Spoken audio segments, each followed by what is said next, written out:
নমস্কার বন্ধুরা, আমি সঞ্জিত সরকার আর তোমরা দেখছো সঞ্জিত স্টাডি সেন্টার। আজকের এই ভিডিওটি গুরুত্বপূর্ণ হতে চলেছে। গৌড়বঙ্গ বিশ্ববিদ্যালয়ের প্রথম বর্ষ প্রথম সেমিস্টারে যে সকল ছাত্রছাত্রীদের পলিটিক্যাল সায়েন্স অর্থাৎ রাষ্ট্রবিজ্ঞান বিষয়টি এমডিসিতে রয়েছে তাদের জন্য আজকের এই ভিডিওটি গুরুত্বপূর্ণ। আগামীকাল তোমাদের কিন্তু পলিটিক্যাল সায়েন্স এমডিসি বিষয়ে পরীক্ষা রয়েছে, human rights law and political institution.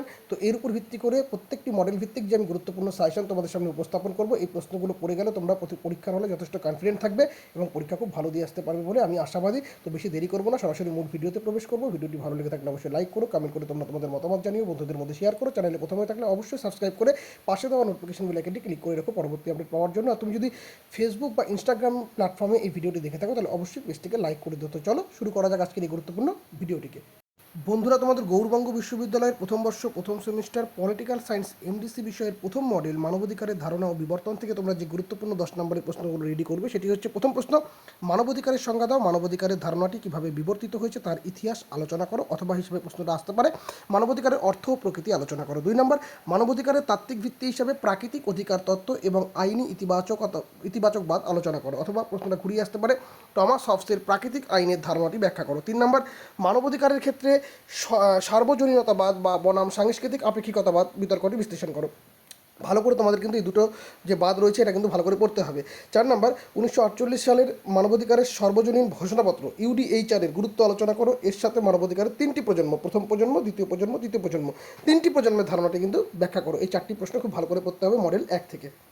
2 number, model 2 ভারতের মানবাধিকার আন্দোলন। এখান থেকে তোমরা যে প্রশ্নটি পড়বে, প্রথম প্রশ্ন, ভারতের দলিত আন্দোলনের বিবর্তন আলোচনা করো। এই আন্দোলন ডক্টর বি.আর. আম্বেদকরের ভূমিকা ও অবদান ব্যাখ্যা করো। প্রশ্নটা ঘুরিয়ে আসতে পারে দলিত অধিকার বিষয়ে মহাত্মা গান্ধী ও ডক্টর বি.আর. আম্বেদকরের মধ্যে মতপার্থক্যগুলি উল্লেখ করো। 2 নম্বর, সামাজিক আন্দোলন বলতে কী বোঝো? ভারতীয় সমাজে বিভিন্ন ধরনের সামাজিক আন্দোলনের গুরুত্ব ও শ্রেণীবিন্যাস আলোচনা করো। 3 নম্বর, ভারতের নারী আন্দোলনের বিবর্তন ও ইতিহাস আলোচনা করো। এর সাথে নারীবাদের বিভিন্ন রূপ সম্পর্কে কী জানো লেখো। 4 নম্বর, ভারতের পরিবেশ আন্দোলনের প্রধান কারণগুলি কী কী? কিপকো বা নর্মদা বাঁচাও আন্দোলনের ভূমিকা আলোচনা করো, অথবা সাইলেন্ট ভ্যালি ও গঙ্গা অ্যাকশন প্ল্যান কেন গুরুত্বপূর্ণ ছিল। এই পার্টগুলো তোমাদের অবশ্যই কিন্তু মডেল 2 থেকে ভালো করে পড়তে হবে। মডেল 3 ভারতীয় প্রেক্ষাপটে মানবাধিকার প্রতিষ্ঠান। এখান থেকে তোমরা যে প্রশ্নগুলো পড়বে, 1993 সালে মানবাধিকার সুরক্ষা আইনের প্রধান বৈশিষ্ট্য ও উদ্দেশ্যগুলি আলোচনা করো।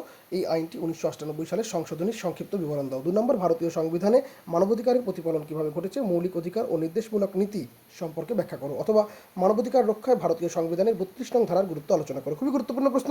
3 নম্বর, ভারতীয় জাতীয় মানবাধিকার কমিশন এনএইচআরসি গঠন ক্ষমতা ও কার্যাবলী আলোচনা করো, অথবা প্রশ্নটা ঘুরিয়ে বলতে পারে রাজ্য মানবাধিকার কমিশন এসএইচআরসির কাজ ও সীমাবদ্ধতাগুলি লেখো। দুটো প্রশ্ন কিন্তু পাট করে পড়বে।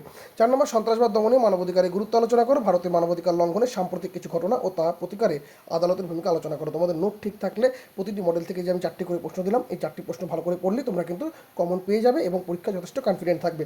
তো এই ছিল তোমাদের সাজেশনটা খুব ভালো করে পড়ো। যারা পরবর্তীতে আমার কাছে অনলাইন বা অফলাইনে টিউশন করতে চাও বা নোটস নিতে চাও, নোটসের ক্ষেত্রে কিন্তু অবশ্যই পেড করতে হবে। তারা যোগাযোগ করতে পারো 7384384758 নম্বরে। তোমাদের আগামী পরীক্ষার জন্য শুভকামনা জানিয়ে এবং বেস্ট অফ লাক জানিয়ে আজকের ভিডিও এখানেই শেষ করছি। সকলে খুব ভালো থেকো এবং খুব ভালোভাবে পরীক্ষা দিও। ধন্যবাদ।